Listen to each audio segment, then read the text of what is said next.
Gusto mo ba ng anime t-shirt na astig? Check mo yung link sa description mga ka-anime dahil baka maubusan ka. Pagsapit ng gabi ay nagtipon ang mga bisita sa bisperas ng Founders Festival, hinarap ni Rimuro ang mga bisita na may malugod ng ngiti at nagpasalamat sa lahat ng dumalo sa espesyal na okasyon at formal na pinaalam sa lahat ang paghirang sa kanya bilang Demon Lord. Sinabi ni Rimuro na hindi siya magaling sa mahabang talumpati kaya hindi na siya magpapaligoy-ligoy pa at itinaas ng ruler ang kanyang baso at sinundan ng mga bisita na siyang hudyat para lantakan na ang pagkain. Nilasap ni Rimuro ang masasarap na pagkain sa kanyang harapan at humanga sa bawat lasa na siyang inaasahan niya kay Shuna at Yoshida. Napansin ni Rimuro ang mga bisita na tuwang-tuwa sa kanilang kinakain kaya nakadama siya ng ginhawa at kasiyahan.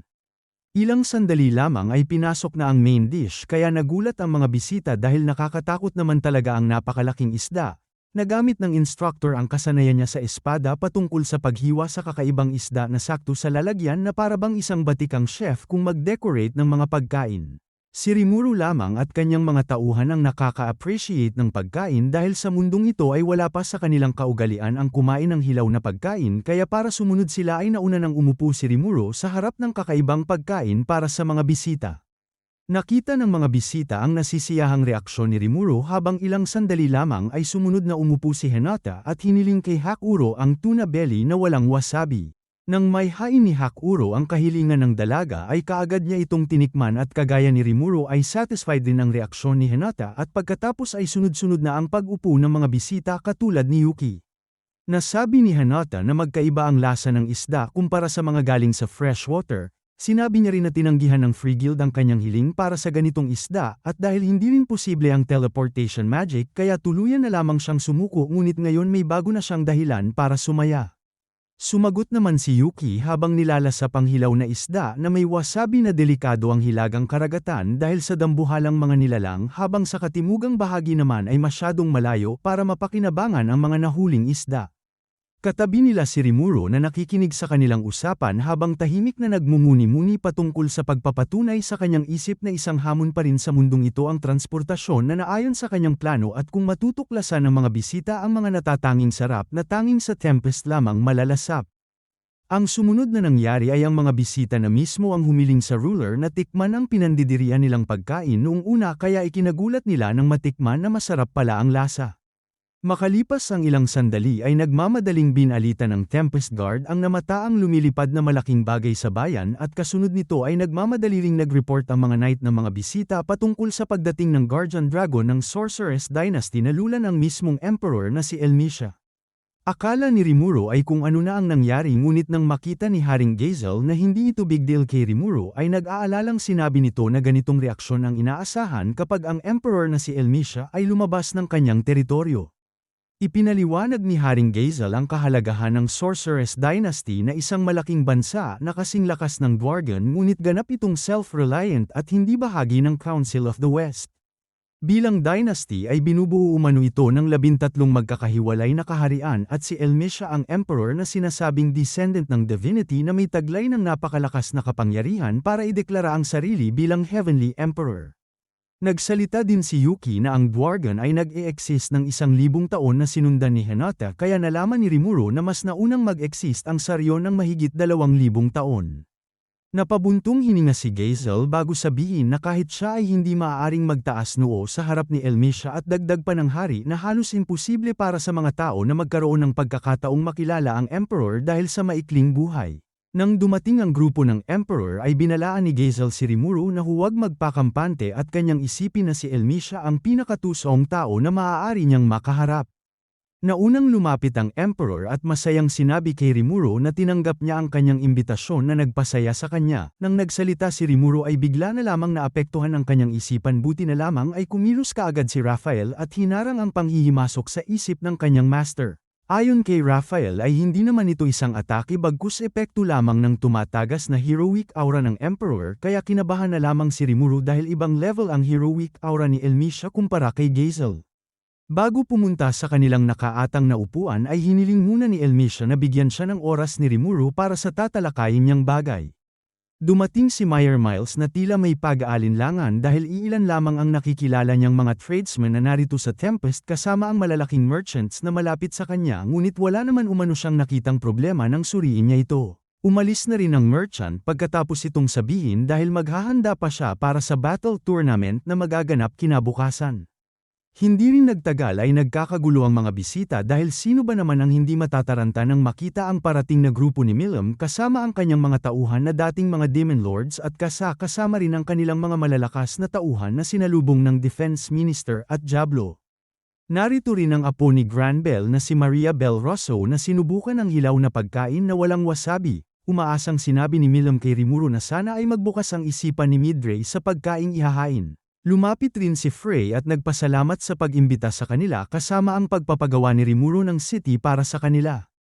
Umaasa si Rimuru na magugustuhan nila ang mga pagkain kaya para hindi sila ma-offend sa kung anuman ay tinanong ni Rimuru kung may mga bawal si Frey na kainin katulad ng manok na nasa menu. Nang marinig ito ni Benny ay kinabahan siya ng matindi kaya napagtanto rin ni Rimuru na nasa delikado siyang sitwasyon dahil parang kinumpara niya ang mga alagang hayop sa mga kauri ni Frey. Humingi kaagad si Rimuru ng pasensya dahil sa kanyang pagkakamali kaya nagulat ang mga nakakita habang napangiti naman si Frey na tumingin kay Rimuru na punong-puno ng pangunawa ang mga mata dahil alam niya naman na walang intensyon si Rimuru na hamakin siya. Dahil dito ay malinaw na rin kay Frey na si Rimuru ay isang gabay na magpapatibay sa pagkatao ng kanyang Lady Milam. Bagamat nakaligtas si Rimuru ay kabaliktaran naman ito ng sinapit ni Carrion kaya tinuruan ni Rimuru si Milam na humingi ng tawad kapag nagkamali. Matapos ang nakakakabang kaganapan ay naging handa na rin ang masasarap na pagkain kaya umasa si Milam kay Shuna na ipalasap ng masarap ang may matigas na ulong si Midray. Sobrang sarap ng mga nakahain sa hapagkainan na kahit sino ay matatakam ngunit may isang nilalang na iba ang nararamdaman dahil tila insulto ito para sa kanya na nakagisnan mula noong sinaunang panahon ang mga hilaw na pagkain. Mapapalampas pa umano nito ang inihaw na karne ngunit nilagyan rin umano ito ng sauce na ikinataas ng kanyang boses na umalingaw-ngaw sa buong venue. Lalong nagalit si Midray dahil dinamay pa umano sa kaugaliang ito ang kanilang Lady Milam kaya napahinto na lamang ang mga kumakain at nakatingin na lamang sa kanila. Imbes na magalit ay nalungkot na lamang si Rimuru dahil hiniling ni Milam sa kanya na matanggap ni Midray ang lutong pagkain ngunit ngayon ay namumula na ang ulo nito sa galit. Nagulat na lamang ang lahat ng nilagyan ni Shuna ng puwersa ang pagpatong nito sa mesa bagamat nakangiti ay makikita naman sa kanyang aura ang totoo niyang nararamdaman. Ipinakita ng Ogre Princess ang sopas bilang simbolo ng perpektong pagkakaisa na nais makamit ni Rimuru habang ang iba't ibang lahi katulad ng Lycanthrope, Harpies, Majin, at Dragonauts, kabilang ang mga dating tauhan ni Clayman na ngayon ay nasa ilalim na ni Milam ay may tsansang maging mas makapangyarihan kung sila ay magtutulungan. Sa huli ay hiniling niyang tikman ni Midray ang sopas at nang tikman nito ng High Priest ay halos sumabog siya sa unang tikim dahil sa taglay nitong sarap. Ipinaliwanag ni Shuna na sumisimbolo ng pagkakaisa ang sopas kasama ang mga sangkap para makabuo ng perpektong lasa kaya nagising sa katotohanan ng High Priest na mas masarap pala ang pinatikim ni Shuna kesa anumang mga gulay na nakain niya. Inihalintulad pa ni Shuna ang mga putahe sa iba't ibang bansa dahil wala umanong uri ng pagkain ang makakasurvive sa iisang plato na ibig sabihin ay wala ring bansa ang uunlad ng mag-isa kaya sa pamamagitan ng malalim na ugnayan at pagkakaisa ay makakamit umano nila ang mundong ninanais ng kanilang ruler. Dahil sa malalim na pagpapaliwanag ng Ogre Princess ay nabuksan ang isipan ng mga bisita patungkol sa importansya ng diplomatic relations habang ang kaninang kontra sa mga nilulutong pagkain na si Midray ay naging interesado pa sa ibang putahe kaya naging matagumpay ang kahilingan ni Milam na mabuksan ang isipan ng kanyang tagasunod. Nakaramdam ng guilt si Midray nang nakita niyang hinihintay lamang pala ng kanilang lady na ma-realize niya ang kanyang pagkakamali. Imbes na gumaan ang loob ay napalitan ng high blood ang High Priest nang sinubukan ni Hermes na pagandahin ang kanyang mood. Nagkaroon man ng hindi inaasahan ay natapos pa rin ang Festival Eve nang walang problema at kasunod nito ay ang unang araw ng Founders Festival kaya nagtalumpati si Rimuru sa harap ng lahat at mahinahong sinabi na may halong otoridad na wala siyang layunin na maging kaaway ang sangkatauhan dahil ang pangarap niya lamang ay isang bansang mapayapang pinagsasaluhan ng mga tao at halimaw. Sa huli ay naging matigas ang kanyang tinig dahil kung susubukan umano ng sinuman na apihin o lipulin sila ay hindi niya ito kaaawaan na siyang tumatak sa isipan ng mga bisita. Hindi rin pinalampas ni Rimuro ang pagkakataon para mag-recruit ng mga manggagawa kasama ang paninirahan nila sa Tempest na may karapatang pumili ng hanap buhay at sa kanyang huling mga salita ay bumakas ang kasabikan sa kanyang tinig na magsaya ang lahat at tamasahin ang pagdiriwang. Matapos masaksihan ang talumpati ni Rimuro ay napagtanto ng mga bata ang isang nakakagulat na katotohanan na siya pala ay isang hari kaya dahil sa pagkagulat ay nahimatay ang teacher na si Tis na isang problema para kay Rimuro dahil walang magbabantay sa mga bata. Habang nag-iisip kung ano ang gagawin ay biglang dumating si Hinata at napansin ang sitwasyon kaya dahil sa pagtatanong ng mga bata ay pinakilala ni Rimuro si Hinata na sinabi niyang sobrang lakas at naglaban na sila ngunit naging draw ang nangyari. Nasampulan kaagad ni Hinata si Kenya dahil hindi ito naniwala kay Rimuro kaya ang ending ay naging masunurin na lamang siya. Sinabi ni Rimuro na dati ring estudyante ni Shizuo si Hinata kaya nakilala kaagad ng mga bata ang dalaga na siyang babaeng nilampasan ang kanilang unang teacher sa loob lamang ng isang buwan. Sinabi na rin ni Rimuro ang kanyang ikinababahala kay Hinata kaya nag-volunteer ang babae na siya muna ang magbabantay sa mga bata. Excited rin ang mga bata na si Hinata ang magbabantay sa kanila dahil mabilis lamang napalapit ang loob nila dito. Sumunod na dumalo si Rimuro sa opera at nang makita ang magtatanghal ay naalala niya ang batang si Tact na nanlulumo dahil hindi siya gaanong nakakatulong sa construction site ngunit ngayon ay tila nakita na ang para sa kanya. Nahumaling si Rimuro at ang mga nanunood at ganun din ang mga bigating bisita sa musikang nagagawa ng tumatanghal kaya dahil dito ay nakikita na ni Rimuro ang pagkakaisa sa pagitan ng tao at mga halimaw. Pagkatapos ng paunang patikim ng musika ay sumunod na nagpakita sa stage si Shuna at Shion kaya nagtaka si Rimuro kung magpe-perform ba sila lalong-lalo na kay Shion. Nang magsimula ang dalawa ay napanganga si Rimuro dahil sa napakagandang tunog na tila mga batikang orchestra dahil sino nga bang mag-aakala maliban kay Shuna na si Shion ay may talentong itinatago. Nang matapos ang pagtatanghal ay si Luminous kaagad ang unang tumayo at pumalakpak na sinundan ng mga manunood na puro positibong komento lamang ang ibinibigay sa dalawa kaya dahil sa musika ay napapatanong na lamang ang mga bisita kung ano ang pinagkaiba ng tao sa halimaw. Sa pagtatapos ng concert ay dumiretso ang lahat sa science presentation. Nasa harapan si Gabiro at Vesta para ipakita ang liquid na kumpletong nakuha sa Hippocrot herbs na may halos 100%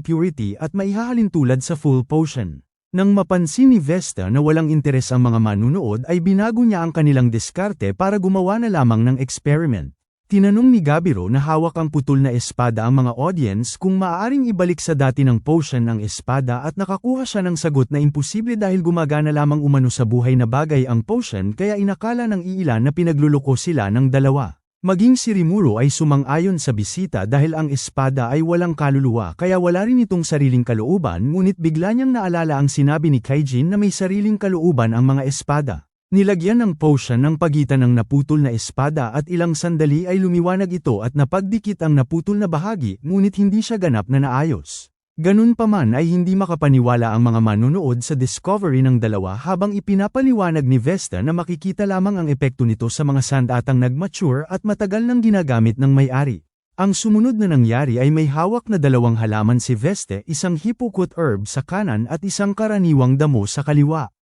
Sa resulta ng kanilang pagsisiyasat ay isiniwalat ng dalawa na parehas lamang ang structure ng Hippocrot herbs na tinanggalan ng Magicule sa karaniwang damo at ang ibig sabihin nito ay nagmula sa ordinaryong damo ang Hippocrot na kanilang ginagamit na potion nang dahil sa mutation na sanhi ng mataas na density ng Magicules at alam mo na kung sino ang salarin kung bakit nag-mutate ang mga damo na pinuputol mo. Dahil sa discovery ay nagulantang ang lahat maging si Rimuro na ngayon ay nagkakaroon na ng sense sa kanya kung bakit napakaraming Hippocrot herbs at Magi crystal sa kuweba na pinagkulungan kay Veldora. Sa gitna ng isang makabagong pananaliksik sa Tempest ay patuloy ang paghahanap ng kasagutan tungkol sa likas na katangian ng Magicules. Bagamat wala pang tiyak na sagot ay determinado ang dalawa na ipagpatuloy ang kanilang pag-aaral at ipinangakong hahanapin ang katotohanan na siyang ginawa nilang closing sa kanilang science presentation. Dahil sa nakakamanghang discovery ng dalawa ay masayang inilahad ni Rimuro sa kanyang isip ang kanyang pananaw na darami ang darating na mananaliksik sa Tempest dahil sa masaganang Magicules ng bansa at dahil sa pagsisikap ng dalawa ay isang bagong yugto ng kaalaman ang magsisimula.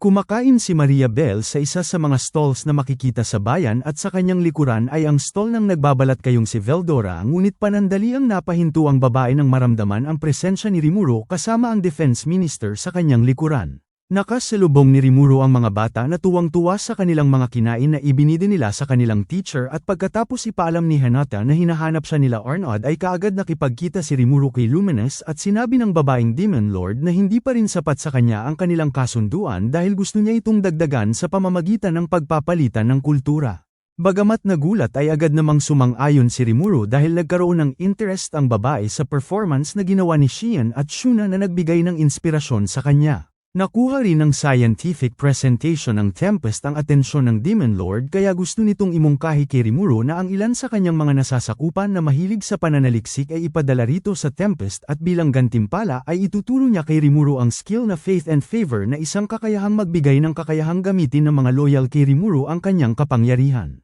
Sa huli ay tinanggap ni Rimuru ang alok kaya kaagad itinuro ni Luminous ang skill na ikinasabik ni Rimuru dahil magkakaroon na ng access ang ilan niyang tauhan sa Holy Magic.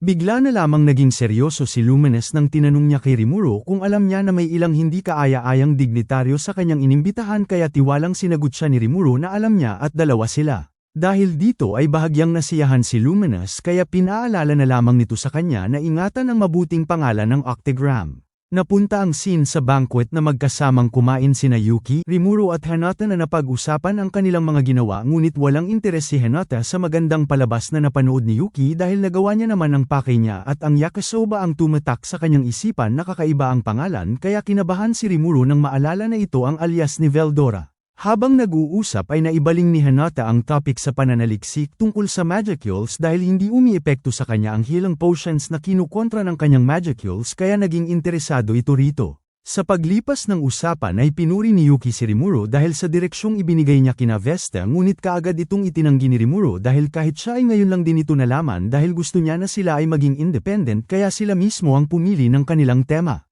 Sa tahimik na gabi ay isang hindi inaasahang balita ang gumulat kay Rimuru patungkol sa kawalan ng gintong barya dahil ang hinihinging bayad ng mga mangangalakal ay cash kaya hindi maaring pambayad ang mga ari-arian na nakuha sa mansyon ni Clayman kasama ang Stellar na nakulimbat ni Diablo sa Falmouth na sobra pa sana at maaari pang magdaos ng daang-daang fiesta. May pera naman ang Tempest ngunit wala silang nagagamit na gintong barya katulad ng nararanasan nila ngayon dahil huli na nang mapansin ito ni Meyer Miles. Napaisip si Rimuru na ang Tempest ay bagong bansa na may economic power ngunit wala pang kredibilidad sa pandaigdigang kalakalan kaya kanilang napagtanto na hindi ito pinalampas ng mga tao sa likod nito para sirain ang kanilang reputasyon. Hindi rin mapipilit ang mga merchant na sumunod sa sistema ng Tempest dahil sa batas ng Western Nation ay tanging mga gintong barya lamang mula sa Dwarven Kingdom ang opisyal na salapi. Kahit magkakaroon ng malaking kawalan sa grupong ito na baliwalain ang Tempest dahil sa co-prosperity sphere na magiging sentro ang bansa sa lahat ay ginawa pa rin ito ng mga salarin kaya para kay Diablo ay kakaibang nilalang para sa kanya ang mga tao dahil imbes na makipagtulungan sila sa Tempest ay kinakalaban nila ito kaya nagbigay daan ito sa Defense Minister para malaman ang iniisip ng kalaban at ito ay ang pagiging banta ng co-prosperity sphere ni Rimuru sa kanila.